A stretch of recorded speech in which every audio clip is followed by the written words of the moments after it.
Isang mapayapang araw sa iyo. Welcome sa Living Gospel, isang pag-aaral mula sa Biblia.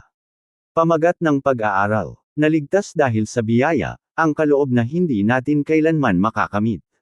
Isang pag-aaral sa kasulatan at teolohiya batay sa Efeso Kapitulo 2 versikulo 8 hanggang 9. Pangunahing teksto, sapagkat dahil sa biyaya kayo ay naligtas sa pamamagitan ng pananampalataya, at ito ay hindi nagmula sa inyong sarili, ito ay kaloob ng Diyos. Hindi dahil sa mga gawa, upang walang sinumang magmalaki. Efeso Kapitulo 2 versikulo 8 hanggang 9. Panimula. Ang talata sa Efeso Kapitulo 2 versikulo 8 hanggang 9 ay isa sa pinakamalinaw at pinakamakapangyarihang pahayag sa buong kasulatan tungkol sa kaligtasan. Sa mga talatang ito, ipinaliwanag ni Pablo ang puso ng Ebanghelyo at inalis ang lahat ng kalituhan kung paano nagiging matuwid ang tao sa harap ng Diyos. Bago ang mga talatang ito, inilarawan muna ni Pablo ang madilim na kalagayan ng sangkatauhan. Kayo'y binuhay niya, bagaman kayo'y mga patay na dahil sa inyong mga pagsuwi at mga kasalanan, Efeso Kapitulo 2 versikulo 1. Hindi inilarawan ang tao bilang mahina, sugatan, o naghihirap lamang sa espiritual. Inilarawan ang tao bilang patay sa espiritu. Ngunit matapos ipakita ang kawalan ng pag-asa ng tao, ipinakilala ni Pablo ang dalawa sa pinakamagagandang salita sa kasulatan. Ngunit ang Diyos, Efeso Kapitulo 2 versikulo 4. Kumilos ang Diyos kung saan hindi kayang iligtas ng tao ang kanyang sarili. Ang pangunahing katotohanan ng bahaging ito ay, ang kaligtasan ay ganap na kaloob ng biyaya ng Diyos na tinatanggap sa pamamagitan ng pananampalataya, at hindi kailanman makakamit sa pamamagitan ng sariling pagsisikap. Ang kaligtasan ay nagsisimula sa biyaya ng Diyos. Sapagkat dahil sa biyaya kayo ay naligtas. Kahulugan sa kasulatan. Ang salitang, biyaya, ay tumutukoy sa pabor ng Diyos na hindi nararapat ng mga makasalanan. Ang biyaya ay ang pagtanggap sa bagay na hindi natin kailanman makakamit o karapat-dapat na matanggap. Itinuro ni Pablo na ang kaligtasan ay nagmumula sa Diyos, hindi sa tao. Hindi tao ang gumawa ng daan pabalik sa Diyos. Ang Diyos ang nagpasimula ng pagtubos. Ang biyaya ay ang mapagmahal na pagkilos ng Diyos para sa mga taong hindi kayang iligtas ang sarili. Pag-aaral sa salitang Griego. Ang salitang Griego para sa biyaya ay charis. Ito ay naglalaman ng mga kahulugang pabor, kabutihan, kaloob, pagpapalang hindi nararapat. Ibig sabihin ng biyaya, ang kaligtasan ay malayang ibinigay at hindi kinita. Kahulugan sa teolohiya. Ipinapakita nito ang turo tungkol sa biyaya ng Diyos at ang kanyang pagkukusa sa pagliligtas. Sa buong kasulatan, laging kumikilos ang Diyos para sa mga taong hindi karapat-dapat. Hinanap niya si Adan matapos ang pagkakasala. Tinawag niya si Abraham. Iniligtas niya ang Israel. Ipinadala niya si Kristo. Ang kaligtasan ay nagsisimula sa paglapit ng Diyos sa tao. Roma Kapitulo 5 versikulo 8. Ngunit ipinadama ng Diyos ang kanyang pag-ibig sa atin, sapagkat noong tayo'y mga makasalanan pa, namatay si Kristo para sa atin. Halimbawa sa buhay. Isipin ang isang taong nalulunod sa malalim na tubig. Hindi niya kayang iligtas ang kanyang sarili. Lamusong ang tagapagligtas at inilabas siya sa panganib. Ang iniligtas ay hindi magmamalaki. Tingnan ninyo ang ginawa ko. Sa halip ay tinanggap lamang niya ang pagliligtas. Ganyan din ang kaligtasan, misyon ng pagliligtas ng Diyos para sa mga makasalanan. Praktikal na aplikasyon. Tandaan araw-araw. Minamahal ka dahil sa biyaya. Pinatawad ka dahil sa biyaya. Nakatayo ka sa harap ng Diyos dahil sa biyaya. Inaalis nito ang kay-abangan, pag-aakalang matuwid sa sarili, pagmamataas sa espiritual. Pangunahing aral bulang. 1. Ang kaligtasan ay nagsisimula sa pag-ibig at biyaya ng Diyos, hindi sa pagsisikap ng tao. 2. Ang pananampalataya ang paraan ng pagtanggap sa kaloob ng Diyos. Sa pamamagitan ng pananampalataya, kahulugan sa kasulatan. Ang biyaya ang ibinigay ng Diyos. Ang pananampalataya ang paraan kung paano natin ito tinatanggap. Ang pananampalataya ay higit pa sa pagsang-ayon ng isipan.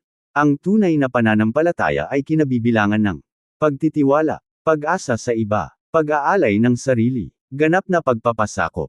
Ang pananampalataya ay ang pag-abot ng walang laman na mga kamay patungo sa Diyos. Kahulugan sa teolohiya. Ipinapakita nito ang turo tungkol sa pagiging matuwid sa pamamagitan lamang ng pananampalataya. Ang tao ay idinedeklarang matuwid sa harap ng Diyos dahil sa pananampalataya kay Kristo, at hindi dahil sa sariling kabutihan.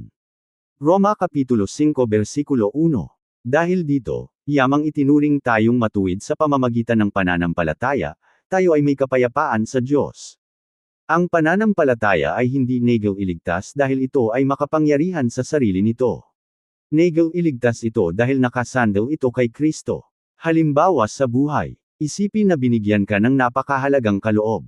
Ito ay inialay ng libre. Hindi mo ito binili. Tinanggap mo lamang ito. Ganyan ang pananampalataya, pagtanggap sa malayang ibinigay ng Diyos. Praktikal na aplikasyon. Tanungin ang sarili. Nagtitiwala ba ako kay Kristo lamang? Umaasa ba ako sa aking mga ginagawa sa relihiyon? Umaasa ba ako sa aking sariling kabutihan? Ang tunay na pananampalataya ay nakasandal sa natapos na gawain ni Kristo.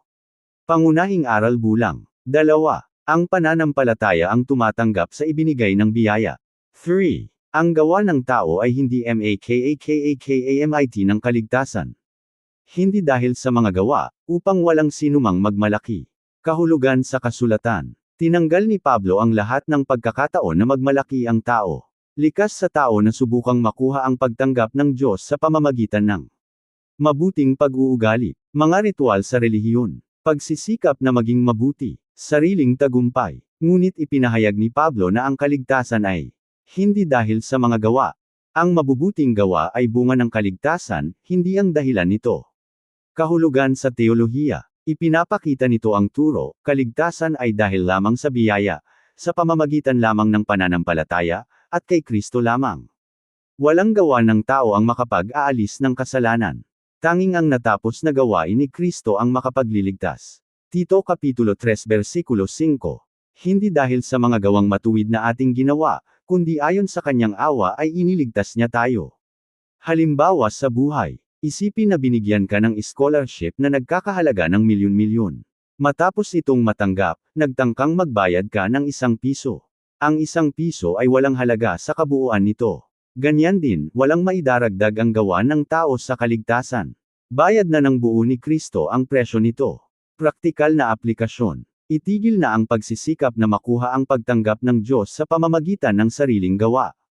Maglingkod sa Diyos. Dahil sa pasasalamat. Dahil sa pag-ibig. Dahil sa pagsamba. Hindi dahil sa takot o sa pag-aakalang kikita ka ng pabor sa Kanya. Pangunahing aral bulang. 3. Ang mabubuting gawa ay sumusunod sa kaligtasan, hindi ito ang lumilikha nito. Praktikal na aplikasyon para sa ngayon. Para sa mga pamilya. Turuan ang mga anak na ang pagiging Kristiyano ay hindi lamang pagsunod sa mga tuntunin, kundi pagtanggap sa biyaya ng Diyos. Para sa mga kabataan, huwag ibatay ang pagpapahalaga sa sarili lamang sa mga tagumpay. Ang iyong halaga ay nagsisimula sa pag-ibig ng Diyos. Para sa mga namumuno sa simbahan, ipangaral ng malinaw at tapat ang biyaya ni Kristo. Para sa mga Kristiyano, mamuhay ng may pagpapakumbaba at pasasalamat. Para sa bawat mananampalataya, magpahinga kay Kristo sa halip na magpumilit na makuha ang pagtanggap ng Diyos. Pagtatapos, itinuturo ng Efeso Kapitulo 2 Versikulo 8 hanggang 9 ang tatlong katotohanang makapagbabago ng buhay. 1. Ang kaligtasan ay nagsisimula sa biyaya, sapagkat dahil sa biyaya kayo ay naligtas. 2. Ang pananampalataya ay tumatanggap sa kaloob ng Diyos. Sa pamamagitan ng pananampalataya. 3. Ang gawa ng tao ay hindi makakakamit ng kaligtasan. Hindi dahil sa mga gawa. Hamon sa lahat. Ang tanong ngayon ay hindi, gaano ako kabuti? Ang tanong ay, nagtitiwala ba ako kay Kristo lamang? Dahil ang langit ay hindi pinapasok sa pamamagitan ng pagsisikap ng tao. Ito ay pinapasok sa pamamagitan ng biyaya ng Diyos. Roma Kapitulo 6 Versikulo 23. Sapagkat ang kabayaran ng kasalanan ay kamatayan, ngunit ang kaloob ng Diyos ay buhay na walang hanggan sa pamamagitan ni Hesus Kristo na ating Panginoon. Pangunahing katotohanan. Ang kaligtasan ay kaloob ng Diyos sa mga taong hindi karapat-dapat, na tinatanggap sa pamamagitan ng pananampalataya at tinitiyak ng natapos na gawain ni Kristo. Siya nawa. Maraming salamat sa pakikinig. Ako si Pastor Jeff Flores, nagsasabing sa Diyos ang lahat ng papuri.